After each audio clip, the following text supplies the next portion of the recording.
I was talking to one of my friends recently during weight training at school, and he said something that really made me think, like, about what this self improvement journey is and what its advantages and disadvantages and everything like that, instead of really like what to do. So I'm going to talk about that today. And what he said was, I was in the mirror, I was flexing my biceps and my shoulders, and he was like, "Wow, you must have really good genetics, you know?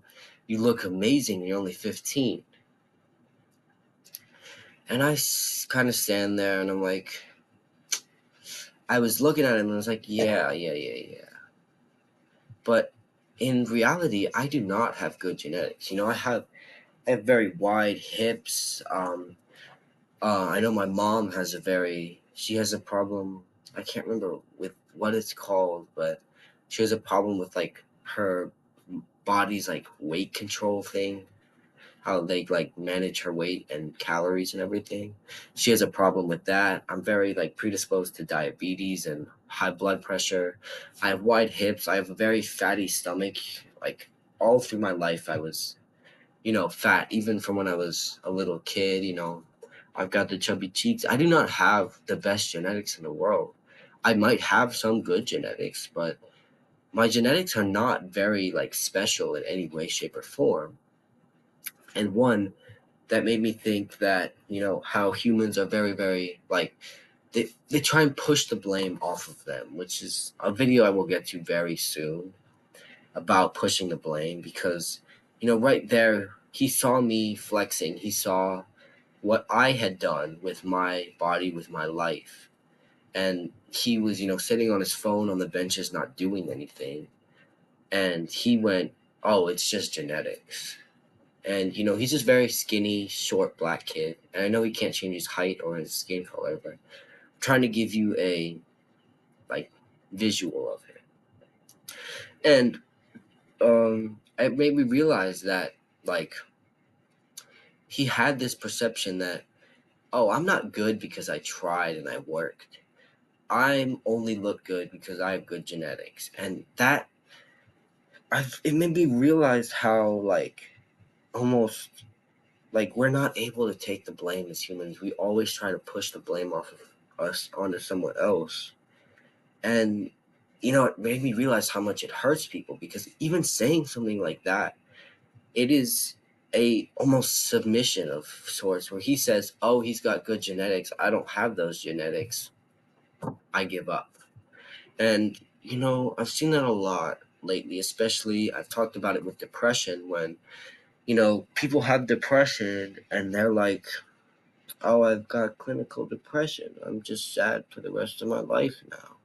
Instead of seeing the hope and turning it around. And that hopelessness is something I'll get to very soon. It's not the point of this video. So I really think that I'm going to get to that one later. And today I'm going to talk about why having bad genetics might actually be a good thing, especially for self improvement. So, with this statement, he takes blame off of him and everything. But what it made me realize was genetics don't matter too much. I didn't think I had good genetics. I might have good genetics, yes, but I don't have outstanding genetics. I don't have bodybuilder genetics. I don't have anything like that.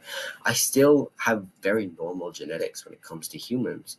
And, it took me years and years. It took me almost a year now. Yeah. To get to this stage, my biceps aren't the biggest. You can see they've definitely grown more than a normal person's have. But I was, as a kid, I had very, like flabby arms, like kind of this without the big shoulder. But, kind of like no real, I don't know how to say it, no real biceps, no real muscles. I didn't have a lot of muscle where I was, as a kid, I was definitely skinny fat. I had the wide hips. I had a lot of fat here, but not a lot of muscles around my arms, my legs, my chest. It was very like flat around there. So I was always very insecure about that. And I thought I had like bad genetics, but I really don't really have too bad genetics. But why I think bad genetics might actually be a good thing, especially for self improvement, is that it forces you to work. Someone with good genetics might have bigger biceps than I do without working out at all.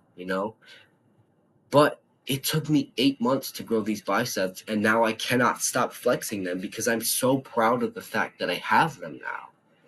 I see myself in the mirror every day. I roll up my sleeves, I flex, I might pull up my shirt, maybe pull it down to see my chest. By the way, growing very nicely, if you haven't told. All right, back to the point though. Like, this forces you to work, and that work is what makes this whole, like, getting the great body thing so important. That work is what makes us confident. If I took steroids to get here, I would not think I looked good. Like, if I flexed my bicep right now and I was on steroids, I would not think I looked good because I wouldn't have worked to get this. I could have gotten this by sitting down. But the fact that it took me nearly 10 months to really get big biceps like this, even if they aren't the biggest, is what has made me so confident in my day-to-day life. The fact that I know I've worked for 10 months for this. This is something incredible to see. And, you know, I really think that I deserve this, is why I'm so happy now. Like, a lot of the reason that people are very anxious or quiet is because they don't see themselves as deserving. They get a reward and they're like, oh, thanks, thanks, thanks. It's because they don't see themselves as someone who deserves it. And when you work for 10 months every day in and out, I have a little workout tracker back here. And I've been looking at it, and it's been 2 months the last time I missed a day. The last time I missed a day of workout was October 13th. As the time of recording, it's December 17th. And I have not missed a day between those two. It has been so long since I've done it. And I know that work, that being in the gym every day for 2 months straight, and before that, being in the gym every day, that is what really made this happen. And I know that I should be proud of this work that I've done. Because if I had the best genetics in the world and I looked like this already, why would I be happy with myself? I haven't done anything to get here.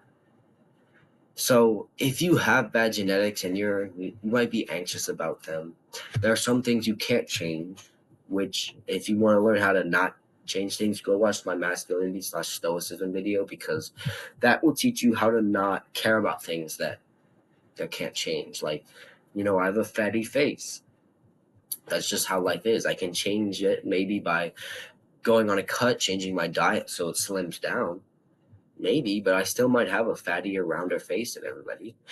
Things, I have wide hips. I can't change the fact that my hips are wide. I just have to live with the fact that it's like that. It's not a big deal to me anymore because I've just realized I can't do it. But the other thing is, if we don't have good muscle building genetics, so be it. Why would we let that stop us from doing anything? If anything, we should be doing more because we don't have those good genetics. We should be pushing harder than those good genetics people, because I've realized that, it's just like talent. You can have all the talent in the world. Like, maybe I'm the most talented cello player ever. But if I don't practice the cello ever, how am I going to get better at playing the cello? Even this trash music kid over here, if he really wants to and he practices every day, he could beat the most talented cello player in the world just by practicing every day when the cello player is not. So if we have those bad genetics, we can still look better than everybody else. We just have to work a little bit harder. But that work is what makes this worth it. I've talked about the confidence it brings you, and that's why we do this. Yes, obviously we do work out for girls. It is something every human wants, every guy wants, every man wants. Well, not every man, there's gay people, sure. But every man wants a mate. Almost every man wants a mate. And the reason we work out is so we can look attractive and hook in those mates, but also to be confident enough to do it. Even if you were the most attractive guy in the world, if you sat, shoulders squeezed in, arms around your chest, head down, nobody's gonna want you. You're this, kind of anxious, kind of timid little guy. And nobody wants that in a boyfriend. We want someone who's big, who's broad, who's boisterous with their laughter, who can laugh out loud without being worried about people judging him, who can say things that he might think other people might be disagreeing with, but he doesn't care. He doesn't care if people judge him. So that confidence is also, you've got that 50%. What I've said is, like getting like in relationships with a door and being attractive gets your foot in that door. But the confidence is what really opens that door. You know, being attractive stops the door from being locked. Maybe it unlocks the door, but that confidence is what turns that knob and pushes the door open. So if you don't have the confidence because you had the good genetics, but you didn't work for what you have, then you're not going to be better than maybe the guy who looks worse than you. Maybe there's this guy next to me who's blonde hair, blue eyes like me, but has like a very sucked in, hollow face. Maybe he has that perfect V taper hips that come like this and go out. Maybe he has everything going for him. But maybe because I've outworked him, I'm more confident, and then I get the girl that he wants and I want, that we both want. Because I was more confident and I was like, I knew what I had worked for and what I deserved when he was over there thinking, oh, maybe I don't look good enough, man. Maybe she won't like me.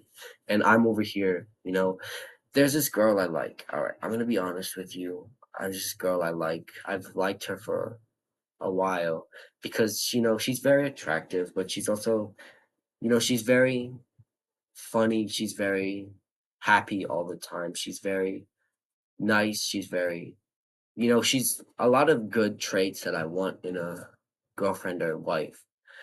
And last year, I would never talk to her because I was very, very scared of her, and I knew that, I felt so ugly and everything like that.